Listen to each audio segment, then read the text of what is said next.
Bonsoir Christine Rodelon-Bonnefoy. Bon, eh bien pour vous, c'est pas gagné. Non, c'est un échec même. On peut appeler les choses par leur nom, c'est un échec.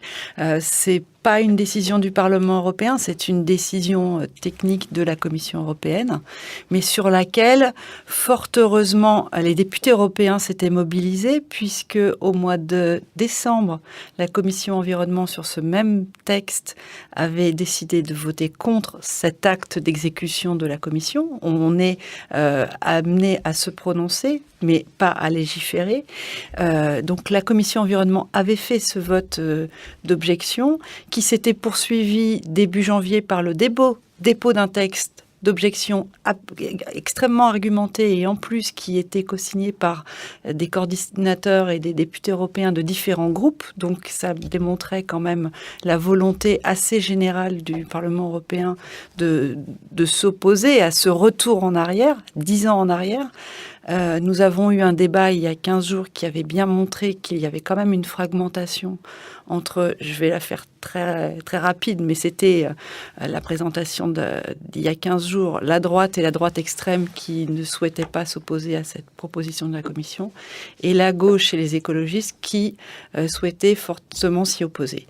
Bon, le résultat du vote aujourd'hui, on voit qu'il y a effectivement ce rapport de force et plutôt celui du vote, mais pas uniquement. Il y a un certain nombre de délégations, y compris de mon groupe socialiste et démocrate, qui n'ont pas suivi la position du groupe fixé hier, qui voulait rester cohérent et conforme par rapport à cette position que nous avions prise très formellement en commission environnement en décembre et qui faisait suite à d'autres rapports sur lesquels l'été dernier et à l'automne dernier, nous nous étions prononcés.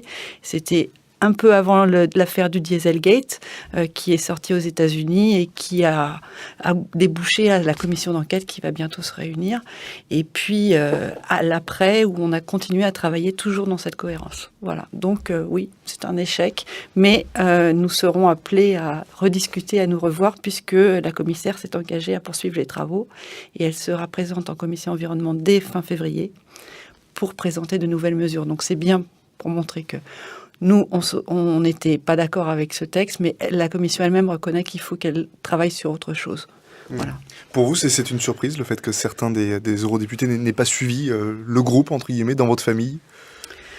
Une surprise, non, parce qu'on a eu des débats et on a entendu les interrogations des uns et des autres, parfois sur des arguments qu'on peut entendre, c'est-à-dire attention à ne pas être trop dur vis-à-vis de l'industrie automobile, parce que qui dit industrie automobile dit emploi, et puis dit aussi essor économique d'un État, on peut l'entendre, mais ce qu'on peut entendre aussi, c'est que ce que proposait ce texte, vous l'avez dit tout à l'heure, c'est par rapport à des normes qui ont été fixées il y a plus de 10 ans, les fameuses normes Euro 5, Euro 6 d'émissions de polluants. On autorisait à aller à 110% de plus que la norme autorisée. C'est-à-dire, on reconnaissait que de toute façon, on met des normes, mais en réalité, vous pouvez continuer à faire comme si elles n'existaient pas. Donc ça n'a pas de sens et c'est pas quelque chose de nouveau et c'est pas mettre le couteau sous la gorge des industries automobiles. Ça fait 10 ans qu'elles le savent. Et c'est la raison pour laquelle, politiquement, il y a un certain nombre d'États membres sont restés quand même assez fermes sur ce respect des règles, dont la France, il faut saluer la France là-dessus, mais aussi les Britanniques, pour dire que non, on est obligé de rappeler les règles et il n'y a pas de raison qu'on impose des règles, notamment dans le cadre de la protection routière, il y a des limites de vitesse. On sanctionne ceux qui ne respectent pas ces limites de vitesse par rapport à des questions de protection de vie et de mort. Et pourquoi les constructeurs automobiles continueraient à avoir un permis de polluer ? Dans le groupe voisin du PPE, ils se réjouissent de la mise en place des tests en situation de conditions réelles. Bon, c'est une victoire pour la qualité de l'air en Europe, c'est ce que déclare Françoise Grossetête.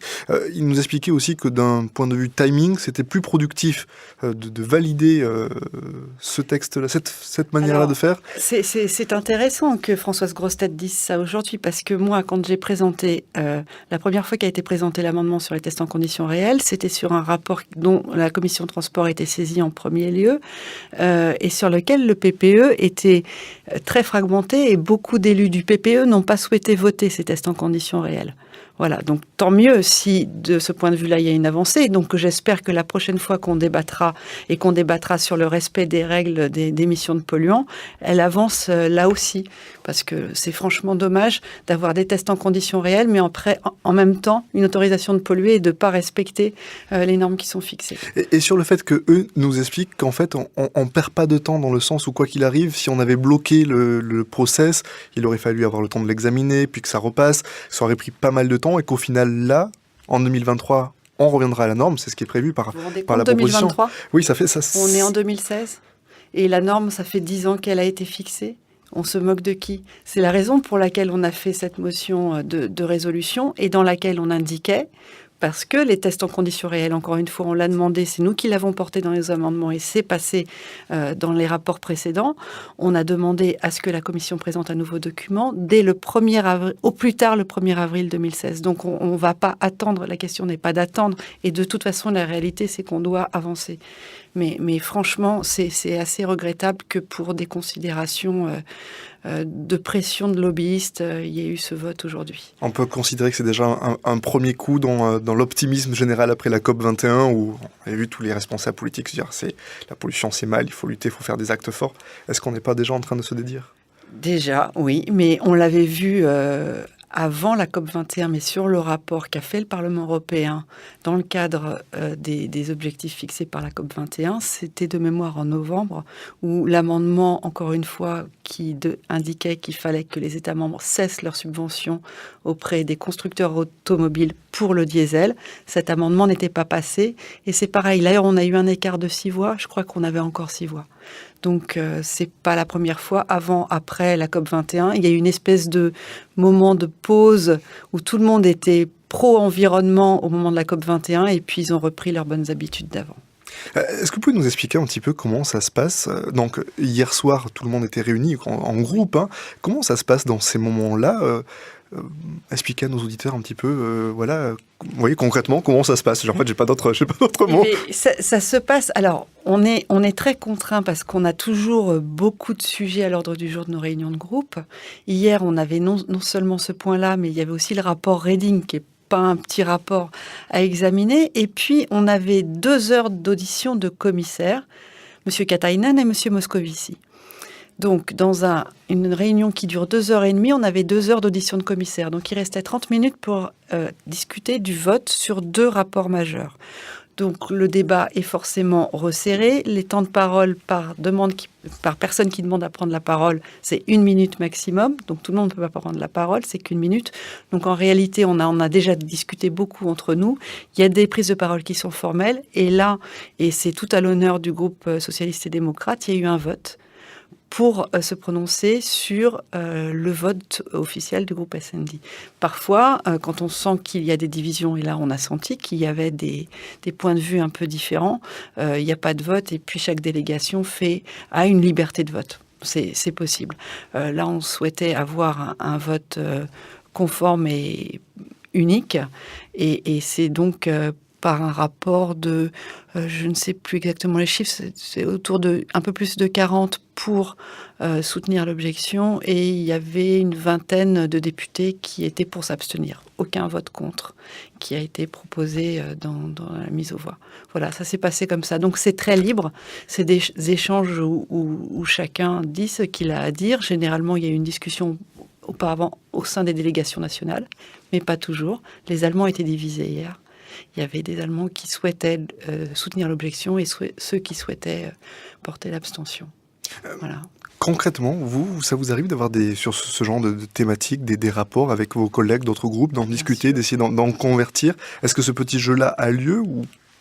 Alors, pas sur le vote d'hier, mais quand j'étais shadow rapporteur sur le rapport parlementaire, pas la décision de la Commission, et ça c'était cet été, sur les normes d'émissions de polluants, j'avais fait cet amendement des tests en conditions réelles. Oui, j'avais discuté avec les collègues, et notamment les collègues français. C'est bien évidemment des choses qui se font. Mais hier, on était tous dans nos réunions respectives et à essayer de défendre notre position vis-à-vis des partenaires. Mais sinon, c'est d'usage, oui, au moins d'en discuter. Après, chacun vote comme il l'entend, bien sûr. Quels sont les prochains grands projets maintenant que vous allez prendre à bras-le-corps ? La commission d'enquête.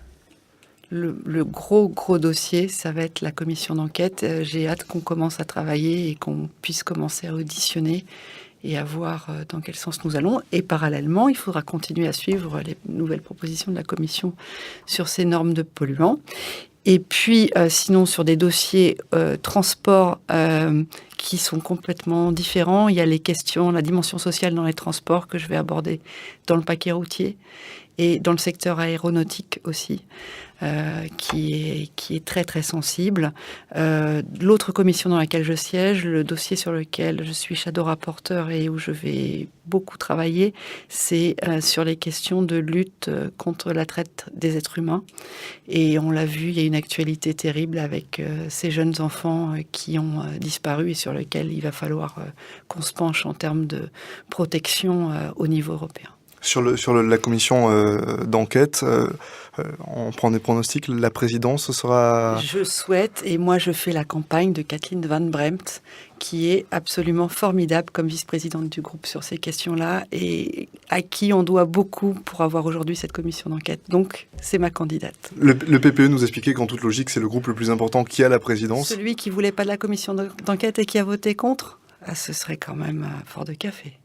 Merci beaucoup Christine Revaux d'Allonne Bonnefoy.